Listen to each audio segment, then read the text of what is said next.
Howdy, y'all. Welcome to the weekly wrap-up for the Liberty Call. Today is Friday, December 16th, 2022. Hope everybody's having a good day out there. Welcome from chilly Colorado. It is a balmy 25 degrees here. At least the sun is out. So not a very hot day in the markets either. I see a lot of red on my screen over here, and looks like the week is going to finish off on a sour note. Looks like everyone is still upset about the interest rates continuing to go up, but it is what it is. All right, if it's the first time watching, please give me some likes, thumbs up, shares, subscribes, all that good stuff. I would greatly appreciate it. And let's go ahead and jump in and see how the markets did today. The Dow Jones was down 0.85% or 281 points. At one point, it was down, I think, over 500 points, but did close at 32,920. S&P 500 was down 1.11%, closed at 3852. NASDAQ down 0.97, closed at 10,705. Small caps were down 0.59. The VIX actually fell today, down 0.92 at 2262.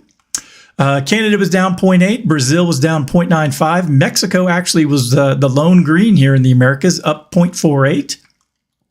Headed over to Europe, Germany down 0.67, UK down 1.27, France down 1.08, Euro Stoxx was down 0.83, Netherlands down 1.07. Let's see here, Italy down 0.16, Switzerland down 1.01, and Portugal down 0.74. The Russian exchanges were split today. The MOEX was up 0.28, the RTSI down 0.32. And the overnights in Asia, Japan was down 1.87, Australia down 0.78, New Zealand down 0.65. In China, the Shanghai was flat at down 0.02. The SESE component down 0.56, China A50 up 0.44. DJ Shanghai down 0.09, so basically flat. Hang Seng up 0.42, and the Taiwan weighted down 1.4%. So not the most beautiful day in the markets, but these things do happen. Let's go ahead and look and see how the indexes did for the week. Let's see here. Here's the Dow Jones. Looks like it's going to finish the week off down about 1.83.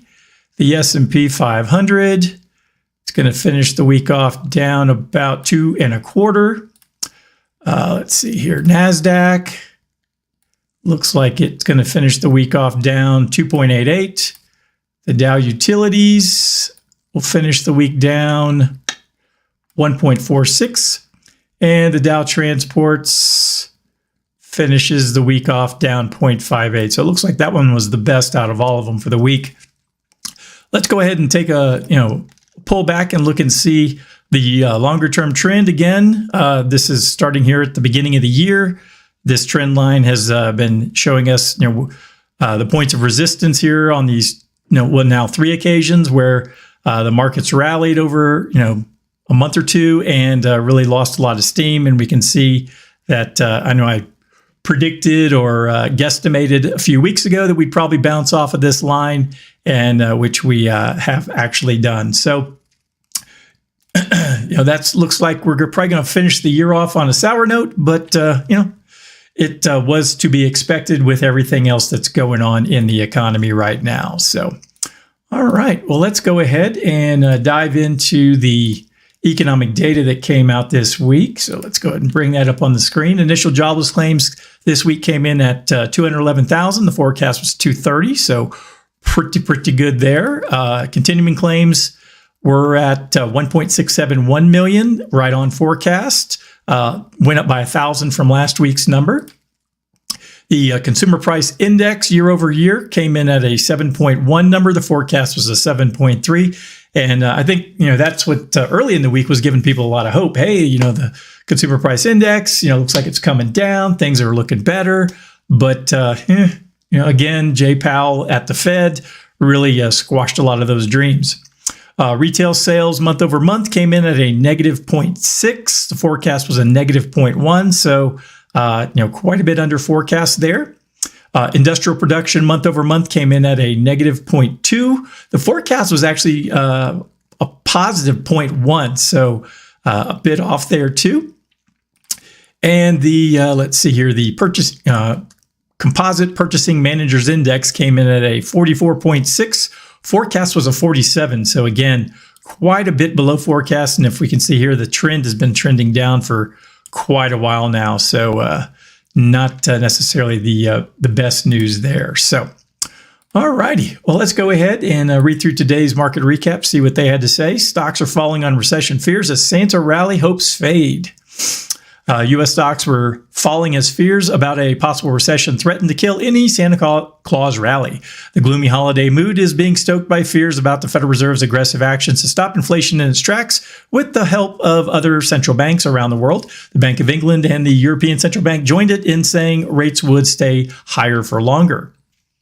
This week, the Fed signaled it wasn't done raising rates and even indicated its benchmark rate would probably rise above 5% next year, which is higher than investors had expected just a few weeks ago. Now, the policy rate is expected to rise to 5.1% next year, the Fed said, a level it hasn't reached since 2007. Gross domestic product growth is expected to slow, the Fed said, and unemployment is expected to rise. While the Fed slowed the pace of its rate hiking to a 0.5 percentage point, it isn't expected to stop raising rates next year. The market is anticipating at least 2 increases of at least a 0.25 point each next year. Manufacturing PMI data on Friday was slower than expected, reading 46.2 versus the expected 47.7. Services PMI was 44.4, slower than the 46.8 expected. Data on Thursday showed retail sales slowed in November more than expected, while the labor market continued to show strength as unemployment claims unexpectedly fell. Adobe Systems shares were rising 3.3% after the company issued a forecast for first quarter profit that was above expectations. Darden Restaurants stock fell 4% despite beating expectations and raising its outlook. All right, so kind of a sour mood to end the week, but again, not really surprising. I was expecting that things would, probably fall after we hit that resistance line that we just talked about, and probably going to bottom out sometime next year. I know I've been forecasting that for quite a while now, but there's really no unless inflation had really fallen this year, but that what would have needed to have occurred with the Fed would have needed to raise rates much, much higher than they did already to squash the inflation, but we also would have then seen a lot of things such as unemployment rise and a lot of layoffs and things like that. All righty, so I got 2 articles here in addition. First one, a new bull market, not until these 3 headwinds ease, and this comes from Zero Hedge. Equities will remain mired in a bear market until we see a turnaround in global growth, a revival in investor sentiment and positioning, and a resurgence in excess liquidity.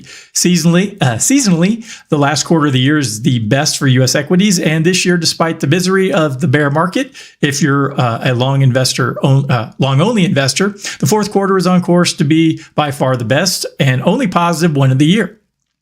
But this is not a new dawn, and even if the year manages to finish on a festive high, the throbbing headache of the bear market will continue in 2023 due to at least 3 major headwinds for U.S. stocks. First, there's an ongoing global slowdown. Higher rates around the world, along with the protracted COVID restrictions in China, have blunted global growth. Rates around the world look to have turned a corner, and peak global hawkishness is behind us, but it will take time for this to feed through.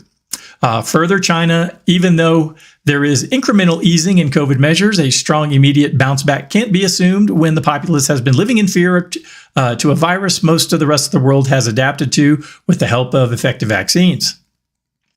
One of the best barometers of global growth is South Korean exports. As a small open trading economy, its exports are sensitive to cross currents of global growth. As the chart below shows, U.S. earnings will face mounting headwinds while South Korean exports continue to fall. Moreover, we are unlikely to see a bounce in PEs while inflation remains elevated, and that's price to earnings. Second, investor sentiment and positioning in equities continues to weaken. Retail investor cash positions continue to rise to the detriment of their stock allocations, according to the AAII, while institutional cash holdings are below their long-term average, according to BAML. On top of this, investors continue to pull money out of their stock margin accounts to levels only seen in recessions and consistent with future declines in equity prices. Finally, and most importantly, equities are highly unlikely to stage a sustainable rally until we see a decisive pivot in excess liquidity, the difference between real money growth and economic growth. While monetary policy conditions remain tight, growth is still positive and inflation is elevated, excess liquidity will remain low and act as a major brake on stock prices. All right. So basically, those are some things to keep an eye on.